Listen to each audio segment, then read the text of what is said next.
Hello royal folks, it's good to see you all here again. This is your regular dose of royal news and analysis. But before we start, please subscribe to my channel and click the bell icon, thanks.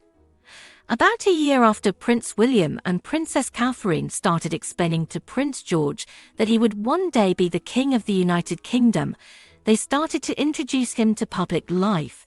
As the coronavirus pandemic was raging, William and Catherine conveyed to their son that serving the public would be integral to his life as a royal, and they used their own work as an example.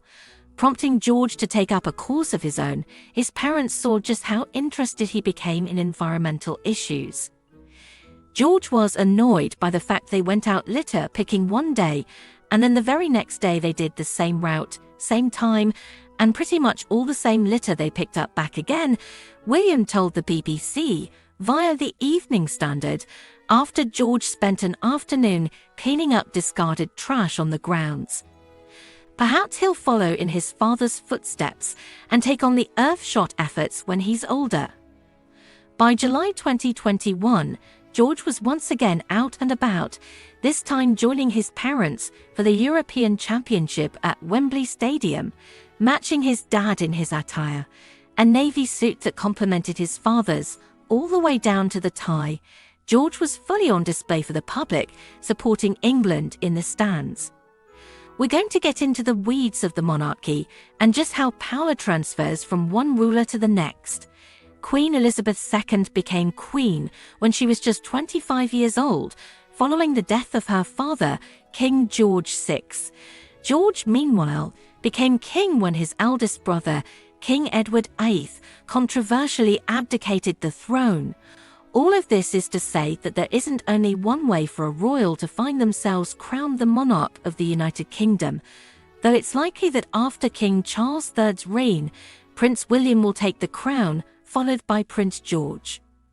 Charles is in his 70s and William is in his 40s, meaning that unless there is a family tragedy, it's likely that the public will see a decades-long reign on William's part.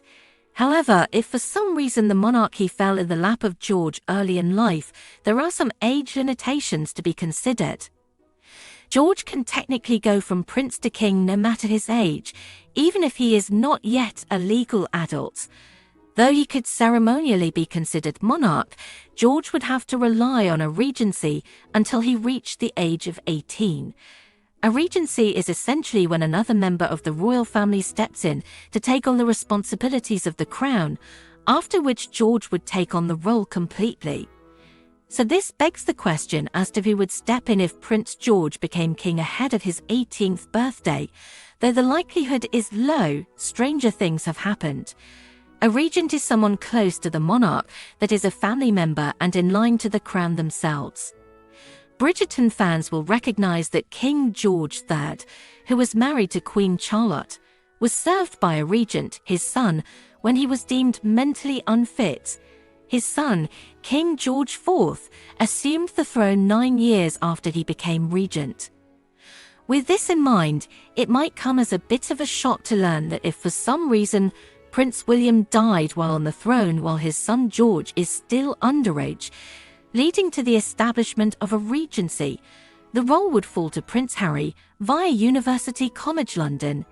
Given that all of George's siblings are younger than him, and Princess Catherine does not have a stake to the throne without her husband, given that she married into the royal family, Harry would be the next adult in line that would be obligated to step in and act as the monarch until George's 18th birthday. As established, much tragedy within the family would have to happen between now and then, but George's role as monarch could bring Harry back into the fold if needed. So what do you think about this news, guys? Please share your thoughts in the comments and let me know what you think. Until then, thanks for watching. We'll see you again with some more fascinating news about the royal family. Thank you.